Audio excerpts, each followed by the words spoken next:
एक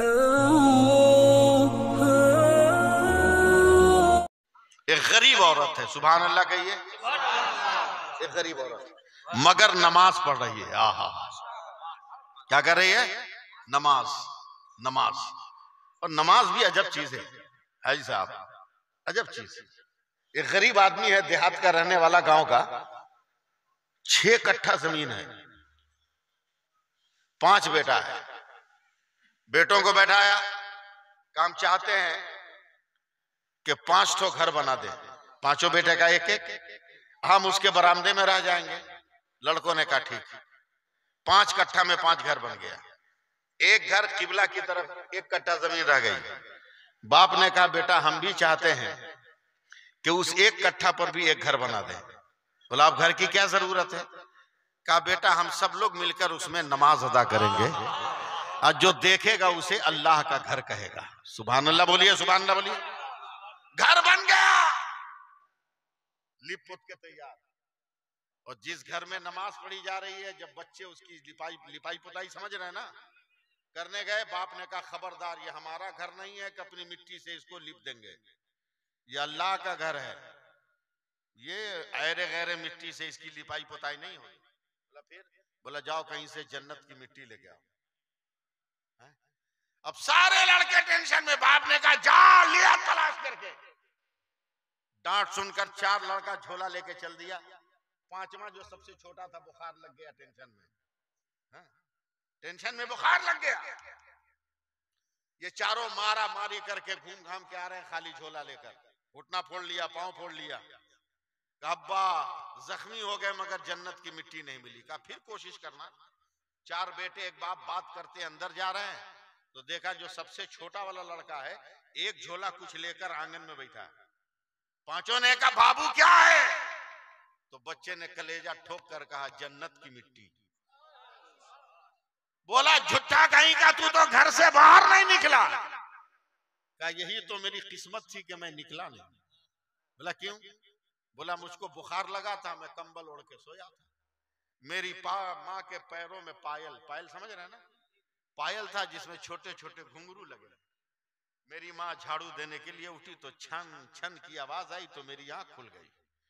मैंने कंबल उठाकर देखा तो माँ का पांव उठ रहा था, जमीन पर लग रहा था। अचानक मुझको मेरे नबी की हदीस याद आ गई। क्या है मेरी उम्मत के लोगों, कहां जन्नत तलाश कर रहे हो? जन्नत तो तेरी माँ के कदमों के नीचे है। पूरा मजमा बोलो सुभान अल्लाह बोलो। जन्नत के नीचे है। ए अब्बा, फट से कंबल फेंक कर झोला लेकर हम खड़े हो गए और आज दिन भर जहां जहां माँ ने कदम रखा है उनके पैरों के नीचे की मिट्टी उठाकर मैंने जमा कर लिया। समझो, वजूद समझो। नमाजी के लिए मस्जिद तरसेगी नहीं। माँ अपना किरदार अदा करे, बेटा अपना किरदार अदा करे, फिर देखिए खुद ब खुद नमाजी बन जाएंगे, खुद ब खुद नमाजी। आज लड़के लड़की के लिए लड़का कहां खोजते हो? बिल्डिंग कैसी है? खेत खलिहान कितना है? ट्रैक्टर कैठो है? अबे ट्रैक्टर मत खोजो, कैरेक्टर खोजो। ट्रैक्टर मत खोजो, कैरेक्टर खोजो। एक बाप अपनी बेटी के लिए रिश्ता खोज रहा है। कहां? मकानों में नहीं, मस्जिदों में। 5 वक्त हर मस्जिद में जाता है कि कौन नौजवान है जो पाबंदी से नमाज पढ़ता है। 6 महीने के बाद एक लड़के को सिलेक्ट किया। बोला मैं तुमसे अपनी बेटी की शादी करना चाहता हूँ। लड़का हक्का बक्का बोला न मेरे आगे पीछे कोई है ये नहीं है, एक तो टूटी हुई खटिया है वही मेरा कुल एहसासा है। न सुबह के खाने का इंतजाम न रात के खाने का इंतजाम, मैं कैसे शादी करूंगा? कहा यही तो देखकर मैं रिश्ता करना चाह रहा हूं। बोला क्यों? बोला आज तक मेरी बेटी ने भी कभी कोई गुनाह नहीं किया है और तुमने भी आज तक कोई नमाज नहीं छोड़ा है, ये जोड़ी बहुत सलामत रहेगी। सुभान अल्लाह। लड़का तैयार हो गया, शादी हो गई, सुहाग रात है। गरीब किया नमाज पढ़ने मस्जिद ऐशा की। बस 2-4 मिनट और। ऐशा की नमाज पढ़ने गया गरीब। अब दुल्हन जिस मकान में है सुहाग रात मनाना है उसका जायजा ले रही है। गौर से सुनिएगा, मैं देहाती जबान बोल नहीं पाता हूं, लेकिन मेरी बात समझिए। सब सामान अपनी जगह पर। एक घड़ा है, घड़ा समझ रहे हैं, जिसमें पानी रखते हैं, क्या बोलते हैं यहाँ, घड़ा। घड़े में पानी है, पानी को ढकने के लिए एक ढकना है, और ढकने के ऊपर छोटी सी एक गठरी है, पोटली। ये दुल्हन है, सोच रही है, घड़ा में पानी है, ठीक है, ढकना से ढक दिया, ठीक है, मगर इसमें तो प्रेशर नहीं है कि ढकना उड़ जाएगा। फिर मेरे शौहर ने ये गठरी क्यों रखी? ये ज्यादा लग रही है, ये ठीक बात नहीं है। क्या दुल्हन है, कसम खुदा की है? नमाज पढ़कर ऐशा की आया, कहा ये क्या है? लड़के की आंखों से झरझर आंसू गिरने लगे। कहा आज मेरी शादी का दिन था, लाओ बाबू लाओ। 1000 रुपया और दिया एक आदमी ने। अल्लाह बरकते दे। और 2-4-5 ठो ऐसा कोई आ जाता अल्लाह का बंदा, क्या ये क्या है मेरे सरताज? सुनो सुनो, 2 मिनट, ज्यादा टाइम नहीं लूंगा। बोला तेरे बाप ने नहीं बताया कि मैं कौन हूं? बोला सब बताया। का सुबह को खाता हूं तो शाम का इंतजाम नहीं, शाम को खाता हूं तो रात का इंतजाम नहीं, फिर भी पूछ रही हो ये क्या है? बोला हाँ बताओ क्या है। तो शौहर रोते कहता है मेरी बेगम, ये जिंदगी की पहली रात है जो हम एक दूसरे के साथ गुजारेंगे। आज सुबह को बड़ी मुश्किल से मैंने 2 रोटी का इंतजाम किया था। 1 रोटी खाकर मैं तुमसे निकाह के लिए गया था, 1 रोटी मैंने बांध कर कपड़े में तेरे लिए रखा है कि बीवी की पहली रात भूखे ना गुजरे। इतना कहना था या अल्लाह के लड़की गिरी, धड़ाम से बेहोश हो गई। बड़ी मुश्किल से होश में लाया गया। लड़की ने सारे जेवरात को जो भी मिले थे बाप की तरफ से उतार कर कहा मेरे बाप को बुलाओ, मैं तेरे घर में नहीं रहूंगी। बाप को बुलाया गया, बाप आया, कहा बाप क्या कभी आपने मुझको गुनाह करते देखा? कहा ना बेटा। कहा फिर इतने बड़े पापी और गुनाहगार से मेरा रिश्ता क्यों किया? कहा बेटा ये गुनाहगार है। कहा खामोश रहो। फजर पढ़ते मैंने देखा है, इशराक पढ़ते मैंने देखा है, चाश पढ़ते मैंने देखा है, जोहर पढ़ते मैंने देखा है, असर पढ़ते मैंने देखा है, मगरिब पढ़ते मैंने देखा है, पढ़ते मैंने देखा है, नवाफिल पढ़ते मैंने देखा है, जिक्र करते मैंने देखा है, और तुम गुनहगार कहती हो तमाचा मारूंगा। लड़की ने कहा हाँ हाँ ये गुनहगार है। सबूत दो। क्या इसको अपने खुदा पे भरोसा नहीं? बोला क्या मतलब? बोला सुबह को खाता है, रात के लिए बचा के रखता है, जबकि एक मुसलमान का ईमान होना चाहिए कि जो खुदा सुबह को दे रहा है वही खुदा रात को भी देने वाला है।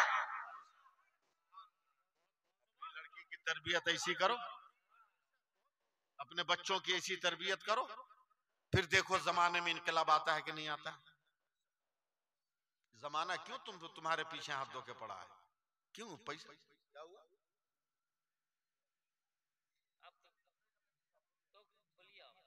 नहीं ठीक है ठीक है, काम का आदमी बोलेगा तो काम के लिए सुनिएगा। अभी इजाजत है, उलमाए कराम सुनिए।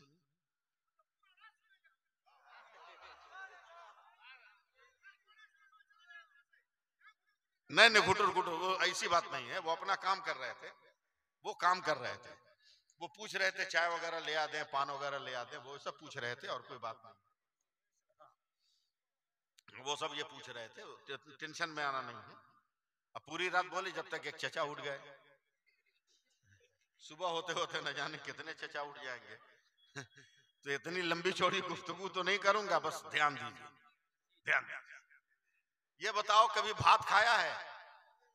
अरे इतना भात खाए हो तू लोग के हमको भात खिला दिया आज। 350 शुगर है हमको भी तुम लोगों ने भात खिलाया। भात खाते हो? भात खुद पकाते हो कि घर की औरत पकाती है? ये तो तुम ना बताओगे कि हम बताएं? औरत पकाती है ना। कभी उसको भात पकाते देखा है? खाली डंडा लेकर उसके पीछे खड़ा रहोगे, मारेंगे। भूल जाओ अब, भूल जाओ अब। कि बीवी को मारोगे। एक औरत ने अपने शौहर को कहा चाय बनाओ। शौहर ने कहा मैं वकील के पास जाता हूं, तुमको तलाक दे दूंगा। बोला जाओ। 1 घंटा में घूम के आया और प्लेट धोने लगा ये उसका शौहर। बोला क्या हुआ? बोला वकील साहब हड़िया धो रहे थे इसलिए हम प्लेट धोने लगे हैं। भूल जाओ मारने के लिए, जितनी नकदी लोगे ना उतना ही ठोकाई करेगी बीवी, अब उतना ही मारेगी। अब तो मालदार लोग अपनी बेटी को स्कूटी देने लगे। पहले तो कोई बुलाता तब जाती, अब तो फुर से स्टार्ट करेगी, धन से भाग जाएगी। समझे? धन से भाग जाएगी, स्कूटी दे दिया। भात खाए हो कभी? ठीक है, औरतें पकाती हैं, कभी पकाते हुए देखा है? देखा है तो समझा नहीं। जल्दी से बोलो, देखे हैं लेकिन समझे नहीं हो। जल्दी बोलो, 10 आदमी का परिवार हो तो कितने चावल का भात बनेगा? अपने हिसाब से बोलो। अरे बोलो ना, 2 किलो, 3 किलो, 1 किलो, 1.5 किलो, जो बोलना है बोलो ना। 2 किलो? हाँ, जो सबसे कम है उसको लो 2 किलो। चलो ठीक है, मान लिया 2 किलो में 10 आदमी खा लोगे। ये बताओ 2 किलो में कै पीस चावल है? गिन पाओगे? अबे हम मौलवी, हमसे भी नहीं। ये मुफ्ती साहब इनसे भी नहीं। जिस पीर साहब का रात दिन हाथ पैर चाटते हैं वो पीर साहब से भी नहीं होगा। मैथ जो पढ़ाता है वो टीचर भी नहीं गिनेगा। बचपन में गिनने बैठोगे मरहूम हो जाओगे, तब तक गिनती पूरी नहीं होगी। अब्दुल भाई साहब, मगर जिस औरत को तुम बेकार समझते हो, बाप रे बाप, ये कितनी बड़ी साइंटिस्ट है। चाइना इसको नमस्कार करता है, अमेरिका इसके पैर के धोवन को चाटता है, रूस इसको सलाम करता है। कितनी बड़ी साइंटिस्ट है, तूने समझा? बगैर पढ़े लिखे सलाम करोगे कल से? कितनी बड़ी साइंटिस्ट है सादत साहब। वो 2 किलो चावल जिसको हजरत मर्द गिन न सका, औरत पकाने बैठी, धो दिया, चूल्हे पे पानी चढ़ाई, पानी जब गर्म हो गया चावल डाल दिया, ढकना से ढक दिया। 10 मिनट के बाद ढकना हिलने लगा। औरत मुस्कुराते हुए उठी, ढक्कन खोला, चमचा लिया, चावल को चलाया, 1 चम्मच चावल उठाया और उस 1 चम्मच चावल में से 1 को पकड़ के दबाया। और जब दब गया तो मुस्कुरा के कहती है सब हो गया। बाप रे बाप, इतनी बड़ी साइंटिस्ट। जिन चावलों को कोई गिन न सका था, उन चावलों में से 1 को पकड़ के सबको ओके कर दिया। मैंने कहा कौम की बेटियों, तुमने कहां से ये साइंस सीखी है कि जिसको मर्द गिन न सके उसमें से 1 को टच करके सबको तू ओके कर दे?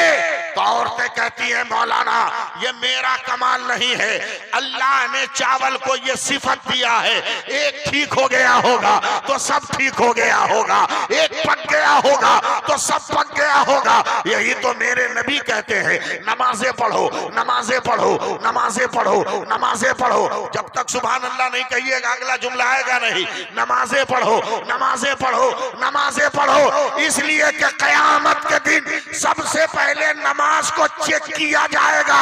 अगर नमाज में पास हो गए तो खुदा कहेगा फरिश्तों ये मेरे मुस्तफा की उम्मत है, अगर 1 में पास है तो सब में पास कर दो।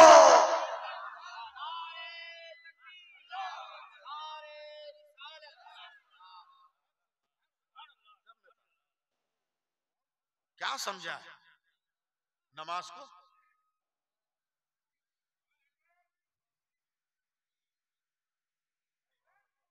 क्या समझा है नमाज? नमाज तो वो इबादत है कि पढ़ के देखो। देखना मेरी तरफ, देखना, ये देखता है। देखिए अब्दुल वाहिद साहब, 2 बजे रात को कैसे तकरीर की जाती है, बोलो जल्दी से। क्या है? एकदम सही, 2019 का जहर पिए हुआ है तू लोग। क्या है? कसम खुदा की, सिर्फ इसको समझ लो ना, इस मास्क को समझ लो। पूरी दुनिया की मेडिकल साइंस का फैसला है हाजी साहब कि दुनिया का कोई भी मर्द या औरत अगर 4 इंच के कपड़े से नाक और मुंह को ढक ले तो दुनिया की कोई बीमारी नहीं लग सकती है। उन पागल जजों से कहो और उन बेहया बेटियों से कहो जो बगैर नकाब के बाजार में चलती हैं, अबे 4 इंच का कपड़ा अगर मुंह पे आ जाए तो हर बीमारी से बचाए, और जिस बेटी के सर से पैर तक निकाब आ जाए उसको कितनी आफतों से बचाया जाएगा।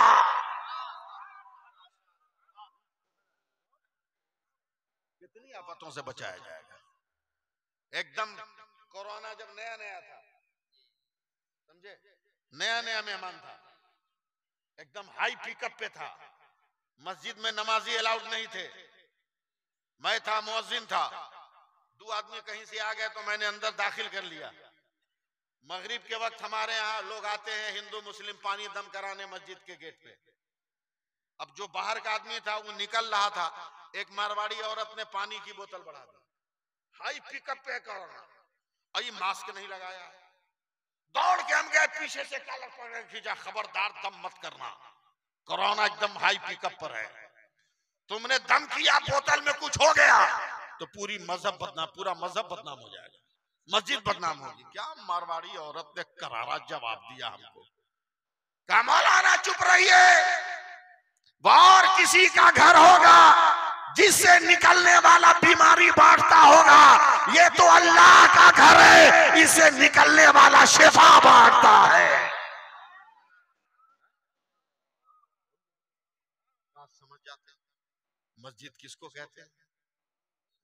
नमाज पढ़ोगे नहीं, रोब दिखाओगे मौलाना को, पहला कलमा सही ढंग से याद नहीं होगा, धमकी दोगे मौलाना को। अबे मौलाना तो निकाह पढ़ाया तेरे अब्बू का कि तू आ गया इस मंजिल में। हम सीधे सीधे हम डायरेक्ट बोलते हैं, हमको डर किसी से नहीं लगता, हक बोलते हैं। मैं भी बेटी का बाप हूं, आप में भी होगा। कितनी कठिनाई है इस दौर में बेटी का रिश्ता तलाश करना, है कि नहीं? 1000 पैसे खर्च करने के बाद भी दिल धक धक करता है कि कहीं गलत रिश्ता न लग गया, गलत लग गया। अहयाउल उलूम में एक वाकया नकल है कि 1000 कोशिशों के बावजूद एक नमाजी परहेजगार औरत की शादी एक बखील कंजूस मक्खी चूस शराबी आदमी से। दोपहर का वक्त है, गर्मी का मौसम है, बीवी जब नमाज पढ़े तो मारे का मेरे घर में ये सब नहीं चलेगा, तस्बीह पढ़े तो मारे के मेरे घर में नहीं चलेगा। अचानक दोपहर में वो शौहर आया, एक लात मारा दरवाजे को, फट से दरवाजा खुला, कहां हो? वजीफा पढ़ रही थी। सुभान अल्लाह, आप भी पढ़ लो ना, जानते हो इतनी रात के इतने बजे अल्लाह का जिक्र करना कितने सवाब का हकदार हो जाओगे, मालूम भी है? सुभान अल्लाह, सुभान अल्लाह, सुभान अल्लाह। कहां हो? जल्दी से तस्बीह छुपाई, आई। बेटियों मेरी बात सुनो। चलते चलते वो औरत रो के कहती है, अल्लाह पापी है तो क्या हुआ, मगर मेरा शौहर है, मेरी इबादतों के सदके में मेरे शौहर को सही बना दे। क्या दुआ दिया। आज की बेटियां तलाक का मुतालबा करती हैं, इबादत करके उसको सुधारने का जतन करो ना। खाना तो रोटी दाल सब्जी जो है दिया, इतना जल्दी जल्दी फेंक रहा था ना, पसीना भी जा रहा है मुंह में। बीवी जन्नती है, मेरा शौहर है, पसीने के साथ खा रहा है, बेखबरी का शिकार है। दौड़ के घर के अंदर गई, हाथ पंखा ले आई, समझे, और प्यार से बैठकर अपने शौहर को पंखा की हवा देने लगी। ज्यादा खुश मत होइए, ये पहले का स्टाइल था कि शौहर खाता था तो बीवी पंखा हिलाती थी। अब मौसम बदल गया, अब शौहर खाता है, बीवी खाती है, शौहर पंखा हिलाता है। और अगर बोल दो इन औरतों को कि क्या हो रहा, बोला चुप रहिए, 5 लाख में मेरा बाप खरीदा है, पंखा हिलाया तो क्या हिलाया, जूता टूटेगा तो मोची के यहां से सिला के लाएगा। ये औकात बेच दी तुमने। दिल थाम के रखना, कहीं पसलियां तोड़ के निकल ना जाए। इतनी ही देर में हाजी साहब एक फकीर आ गया, कहा कोई है जो अल्लाह के नाम पर दे दे। कंजूस मुंह खोल के आंख फाड़ के देख रहा है, ये पता भूल गया क्या? कंजूस के घर भीख मांगने आ गया। उसकी बीवी देखी है, सुभान अल्लाह बोली, दुपट्टा का कोना बांधा हुआ था, खोला तो 3 रुपया निकला, बिस्मिल्लाह पढ़ के फकीर के बर्तन में रखा। फकीर बोला, ए बेटी, अल्लाह तुमको हर जगह खुश रखे, यहाँ भी खुश रखे, वहां भी खुश रखे। सुभान अल्लाह बोल दीजिए, आखिरी मोमेंट है, आखिरी मोमेंट है, नहीं बोलिएगा तो हम समझेंगे गड़बड़ हो गया। फकीर चला गया, कंजूस खड़ा हो गया, बोला मेरी नजर के सामने इतना बड़ा जुल्म, दे दनादन ठोकाई। जब मुक्का मारे तब वो जवान औरत का इल्लल्लाह लगना चाहिए था, लगना चाहिए। जब मार लगे तब कहे इल्लल्लाह, बोलो बोलो बोलो बोलो। गुस्से में औरत को उठाया है। औरत अगर औरत हो तो वजन ही कितना है? शर्त है, औरत अगर औरत हो तो वजन ही कितना। उठाया, नचा के फेंका, दीवार से सर टकराया, फट गया, खून बहा, बेहोश हो गई। ये जालिम बड़ा थूका, 2-4 लात मारा, चल दिया। जो मेरी दौलत को लुटा दे उसे मर जाना ही बेहतर है। लेकिन एक बात मेरी याद रखना, जिसका कोई नहीं होता उसका खुदा होता है। न जाने कौन सी हवाई, लगता है शहादत साहब मदीने से गुंबदे खजरा टकरा के हवा आ गई थी। औरत की आंख खुली, आंख में खून भरा है, देख नहीं पा रही है, पानी से साफ किया, आईना रखकर अपने जख्मों को धोया, खुद से मरहम पट्टी किया, नजर देखने लगी तो रोटियां जो शौहर ने लात मारकर फेंका था, उन रोटियों को उठाकर अपने दामन से साफ किया। रोटियों को क्या समझते हो? इतनी बड़ी बात पे 50 रुपया आ रहा है यार, 500-500 रुपया आना चाहिए। रोटी समझो, रोटी। बीच में रुक कर मैं एक मसला बता दूं। अगर रोटी खाना हो तो दस्तरखान पर सालन पहले लाना, रोटी बाद में। पहले रोटी आ जाएगी तो मेरे नबी फरमाते हैं कि सालन के इंतजार में रोटी को रोक के रखना मकरूह है। रोटी की इतनी अजमत है। दूसरे ये कि जब रोटी खाने में है तो उसके ऊपर कोई बर्तन नहीं होना चाहिए, सालन का प्याला नहीं होना चाहिए, रोटी को अलग रखो। मेरे नबी फरमाते हैं रोटी सबसे अजमत वाली ग़िज़ा है, इसलिए इसका एहतराम करो, इसका एहतराम करो। रोटियां फेंकी, जिंदा हो जाइए सुभान अल्लाह कह के, साफ किया, खाने बैठी, पहला लुकमा तोड़ के मुंह के करीब लाई। एक फकीर आया, कहा कोई है जो अल्लाह और रसूल के नाम पर दे दे। सारा जख्म दर्द भूल गई और जितनी रोटियां उठा के दे। फकीर ने भी आंख बंद किया, कहा बेटी अल्लाह तुमको यहां भी खुश रखे, वहां भी खुश रखे।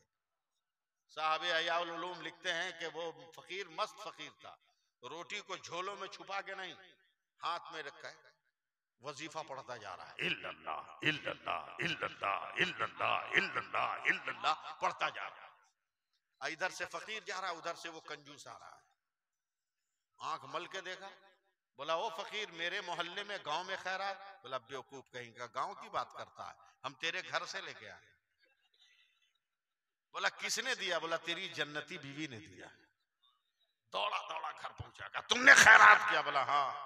मार भूल गई, काबी भी जख्मों से खून रिस रहा है, एहसासे दर्द है, का फिर भी तुमने खैरात कर दिया। का और मारना है मार, काटना है काट, ज़बह करना है ज़बह कर, मगर एक बात याद रखना, तुम अपने मकान के दरवाजे पे ताला लगा सकते हो, खुदा और रसूल की मोहब्बत के दरवाजे पे ताला नहीं लगा सकते।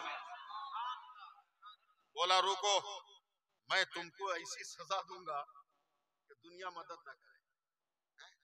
तो जमीन खोदते हैं किस चीज से? कुदाल है?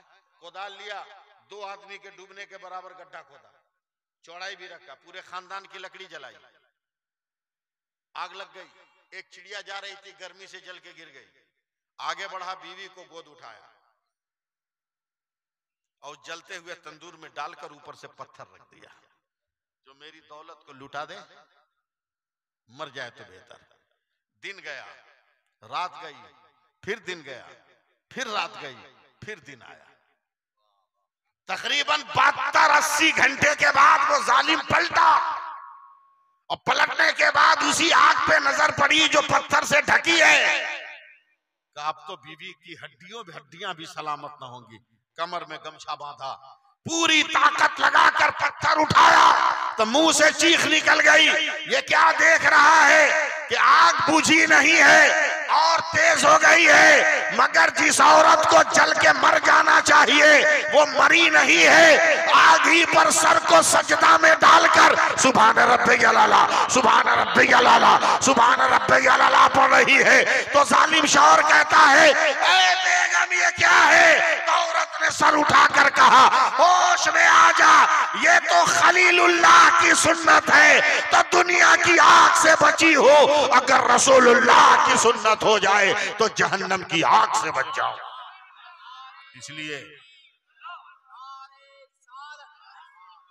मैं आपको पैगाम देते हुए अपनी बात खत्म कर रहा हूं कि जीना है तो नमाज पढ़िए, जीना है तो नमाज पढ़िए, माँ बाप का अदब और एहतराम, समझे?